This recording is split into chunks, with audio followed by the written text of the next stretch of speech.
Think about it. Don't be silly. Think. Think before you act. There are some things we don't really need to think about. When someone asks you, "What is your name?" you can instantly respond. And we all know the answer to 1 + 1 is 2. But sometimes we need to really think about things. What subjects do I really enjoy studying? What would be a good career?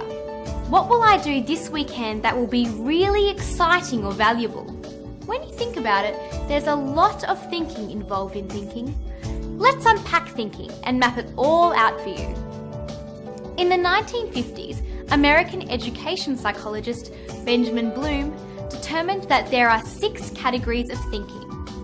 Remember, understand, apply, analyze, evaluate, and design.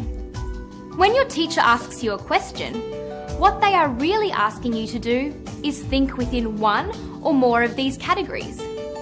For example, if your teacher asks you, "What is the capital city of a country?" they are asking you to think at the remember level and to act like a database, such as a Google search engine, and recall the name of the capital city. There are some great tools to help you remember information. For example, if you were required to remember the names of the 8 planets in order from the Sun, you can use the thinking tool called a first letter mnemonic with "My very eager mother just served us nectarines." The first letter of each word reminds us of the planets: Mercury, Venus, Earth, Mars, Jupiter, Saturn, Uranus, and Neptune. There are lots of other great memory tools, such as the Alpha Ladder, acronyms, rhymes, and flashcards. Why not try creating a transfer booklet? All of these tools will help you at the remember level of thinking. At the understand level, you are asked to act like an expert. Aha, I understand this. I could explain how this works and describe this carefully to someone else.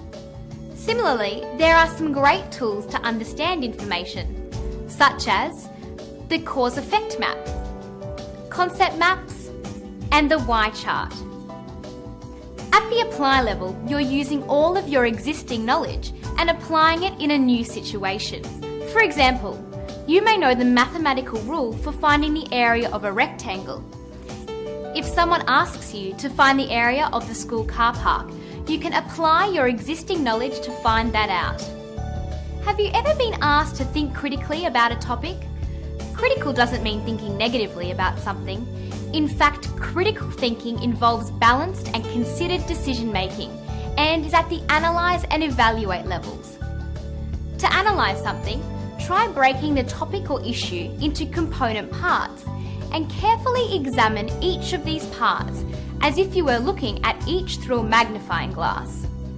Once this is complete, act like the scales of justice to weigh up the evidence of your research and make a decision or recommendation based on the information collected and organised in the analyse component of your thinking.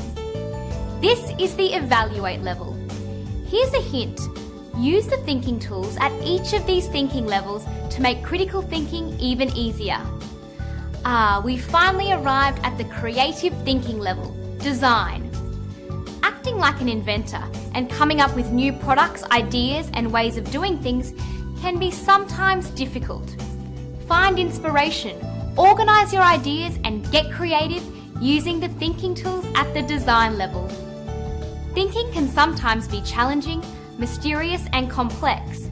However, when we know the level of thinking and when we use the appropriate thinking tools, life becomes that much easier.